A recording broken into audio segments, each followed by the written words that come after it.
Here she is. Ralph hugged his son to him and bent slightly so that the boy could see the baby's face. Aubrey looked, and looked also at his father.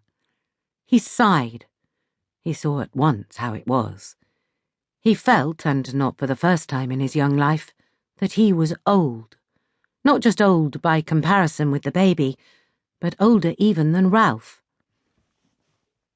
It had always been Aubrey's impression that when the so-called qualities of youth were being handed out, gaiety, enthusiasm, insouciance, and the like, his share had been given to his father. And now, gazing at the female infant who lay in Ralph's arms, he experienced a kind of weary but not unexpected disappointment. It was, as he had feared, another one of them. Ralph squeezed his shoulders affectionately. "What do you think, old chap?" "She's not very pretty." "Nonsense." The nurse rolled her eyes and pursed her lips.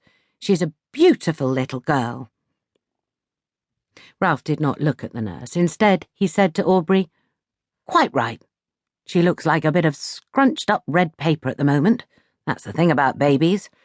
But she'll blossom and spread, you'll see, and all those funny wrinkles will smooth out." "I see." "And now you ought to run along back to bed. It's cold and you should be asleep. You can see your sister again in the morning." "All right." Aubrey turned and began to trail back along the passage. Then something occurred to him. "Is Mother all right?" Yes, your mother is quite all right, but very, very tired. I'm just about to go in and see her. Shall I give her your love?"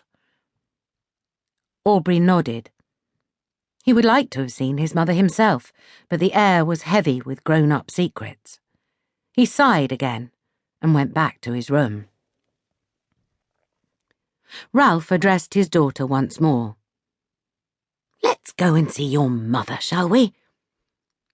He headed for the bedroom door, but the nurse, a large, strapping woman, barred his way discreetly but solidly.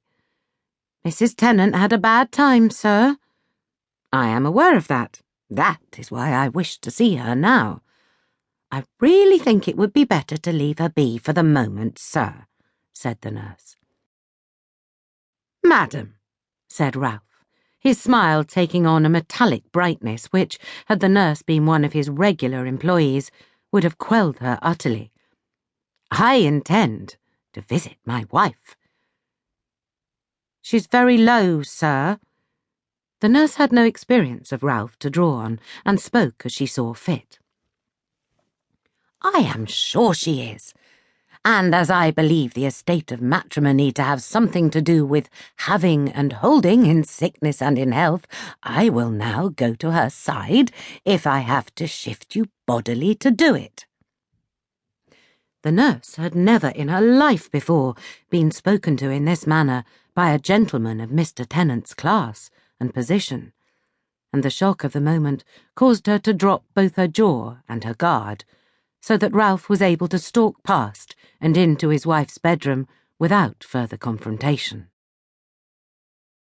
Venetia's immediate thought, in the few seconds after her daughter had burst into the world, was, "I shall never have another."